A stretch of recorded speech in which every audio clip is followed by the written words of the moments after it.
Satellites को अंतरिक्ष की एक कक्षा में लॉन्च किया है। इसके साथ ही भारत कॉमर्शियल लॉन्च के लिए तैयार हो गया है और पहला मिशन पूरा भी कर लिया है। ये वास्तव में दुनिया की उन स्पेस एजेंसियों के होश उड़ाने वाला है जो इसरो से जलते हैं। ये इसरो के लिए ऐतिहासिक दिन था।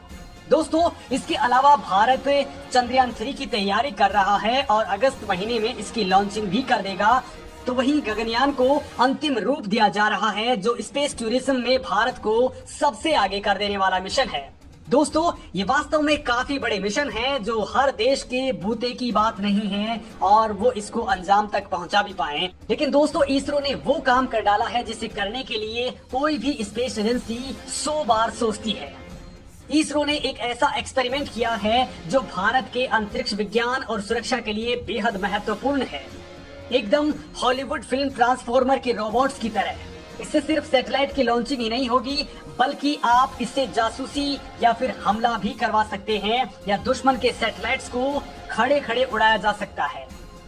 दोस्तों, न्यू इंडिया का ये ट्रांसफॉर्मर केवल एक यान ही नहीं बल्कि एक बेहद घातक हथियार भी है जो युद्ध का पूरा तरीका बदल देगा। हालांकि दोस्तों, इसरो ने इसका असली राज दुनिया से छुपा लिया है, क्योंकि दोस्तों इसरो का ये परीक्षण केवल दुश्मनों का काल ही साबित नहीं होगा बल्कि हमारे अंतरिक्ष खर्च को भी बेहद कम कर देगा। और इसने एक ही झटके में इसरो को कई पायदान ऊपर खड़ा कर दिया है।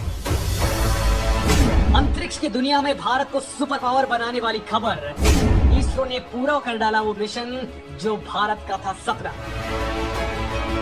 दोस्तों, इसरो ने रीयूजेबल लॉन्च व्हीकल यानी RLV का लैंडिंग एक्सपेरिमेंट किया है जो पूरी तरह से सफल रहा है। वैसे दोस्तों, ये एक स्वदेशी स्पेस शटल है जिसे ऑर्बिट री एंट्री व्हीकल यानी ORV भी कहते हैं। इसरो के वैज्ञानिकों ने कम खर्च में ये लॉन्च व्हीकल तैयार किया है।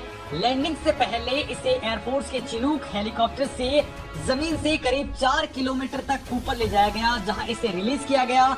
फिर ये रीयूजेबल लॉन्च व्हीकल अपने आप करीब 30 मिनट के बाद लैंड हो गया। इसकी लैंडिंग पूरी तरह से ऑटोमेटिक थी, जिसमें किसी पायलट की जरूरत महसूस नहीं हुई। ये खुद नीचे आया, खुद ही ऑटोमेटिक लैंडिंग की। ये एक्सपेरिमेंट पूरी तरह से सक्सेस रहा है। इसके बाद अब भारत अंतरिक्ष में न केवल सैटेलाइट लॉन्च कर पाएगा बल्कि भारत अपने आसमान की सुरक्षा में एक कदम आगे बढ़ चुका है, क्योंकि ऐसी ही टेक्नोलॉजी का फायदा अमेरिका, चीन, रूस भी उठाना चाहते हैं। ऐसे यानों के जरिए किसी भी दुश्मन के सैटेलाइट्स को उड़ाया जा सकता है। ऐसे विमानों से डायरेक्ट एनर्जी वेपन यानी DEW चलाए जा सकते हैं। यानी दोस्तों, ऊर्जा की किरणें भेजकर दुश्मन के संचार तकनीक को खत्म किया जा सकता है। बिजली ग्रिड को उड़ा देना या फिर किसी कंप्यूटर सिस्टम को नष्ट कर देना इसके बाएं हाथ का खेल होता है। भारत भी अपने दुश्मनों के इलाके में ये काम इसी यान के जरिए कर सकता है। और दोस्तों, इसरो का मकसद अब अगले कुछ ही सालों में इसे बेहद एडवांस बनाने का है, ताकि बार बार रॉकेट बनाने का खर्च बच सके। ये रॉकेट सैटेलाइट को अंतरिक्ष में छोड़कर वापस धरती पर लौट आएगा। थोड़ा मेंटेनेंस करने के बाद उसे वापस सैटेलाइट लॉन्च करने के लिए भेजा जा सकता है। दोस्तों, इससे स्पेस मिशन की लागत कम से कम 10 गुना कम हो जाएगी। रीयूजेबल लॉन्च व्हीकल के अत्याधुनिक और अगले वर्जन से भारतीय अंतरिक्ष यात्रियों को स्पेस में भी भेजा जा सकेगा। अभी ऐसे स्पेस शटल बनाने वालों में अमेरिका, रूस, फ्रांस, चीन और जापान ही हैं। रूस ने 1989 में ऐसा ही स्पेस शटल बनाया था, जिसने सिर्फ एक बार ही उड़ान भरी। दोस्तों, भारत ने अभी जो शटल बनाया है वो अपने असली फॉर्मेट से करीब 6 गुना छोटा है। अभी कुछ और टेस्ट सफल होने के बाद इसे असली आकार में दिया जाएगा। सैटेलाइट लॉन्च करने में इसरो की नई क्रांति, भारत का ये स्पेस मिशन मचा देगा कामयाबी का तूफान।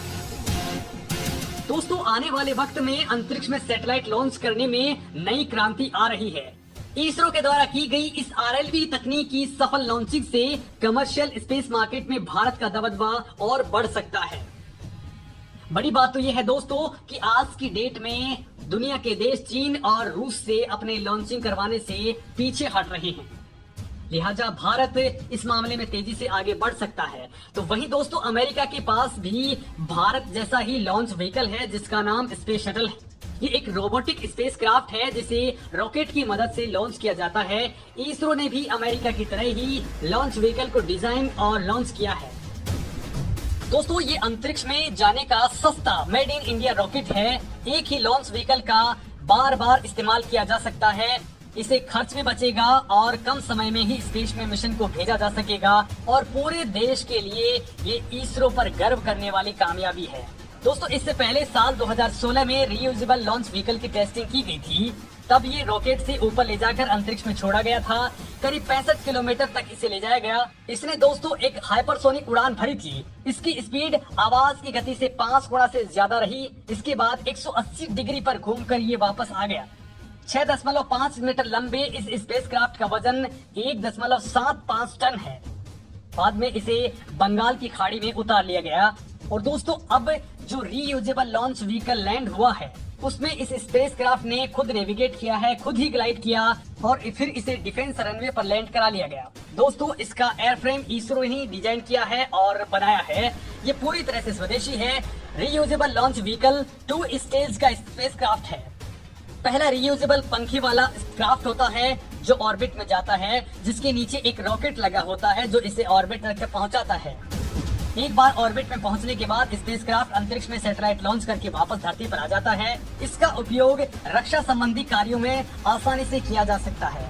दोस्तों, अंतरिक्ष से ही दुश्मन पर हमला किया जा सकता है। इसरो का रीयूजेबल लॉन्च व्हीकल नासा के स्पेस शटल की तरह ही है। हालांकि इसरो जिस टेक्नोलॉजी से विंड स्पेस शटल बना रहा है वो 21वीं सदी की टेक्नोलॉजी है, यानी ये अमेरिकी टेक्नोलॉजी से बहुत आगे है। ऐसे में इसरो का शटल अमेरिकी और रूस के शटल से बहुत ज्यादा एडवांस है। और दोस्तों, बड़ी बात तो ये है कि इसी तरह के शटल से दुश्मन पर हाइपरसोनिक मिसाइल की तरह अटैक भी किया जा सकता है, क्योंकि ये विंग वाला स्पेसक्राफ्ट पृथ्वी की निचली कक्षा में 10,000 किलोग्राम से ज्यादा का वजन लेकर के जा सकता है। यानी आप अंदाजा लगा लीजिए कि अंतरिक्ष से हाइपरसोनिक रफ्तार से युद्ध के वक्त खेल भी किया जा सकता है। हालांकि दोस्तों, इसका मिलिट्री यूज वाला मसला इसरो ने पूरी दुनिया के सामने रिवील नहीं किया है, क्योंकि इससे दुनिया के देश भड़क सकते हैं। वैसे फिलहाल के लिए इससे सैटेलाइट को बेहद कम कीमत पर ऑर्बिट में स्थापित किया जाएगा। साथ ही इस व्हीकल की मदद से ऑर्बिट में खराब पड़े सैटेलाइट्स को डिस्ट्रॉय करने के बाद रिपेयर भी किया जा सकेगा।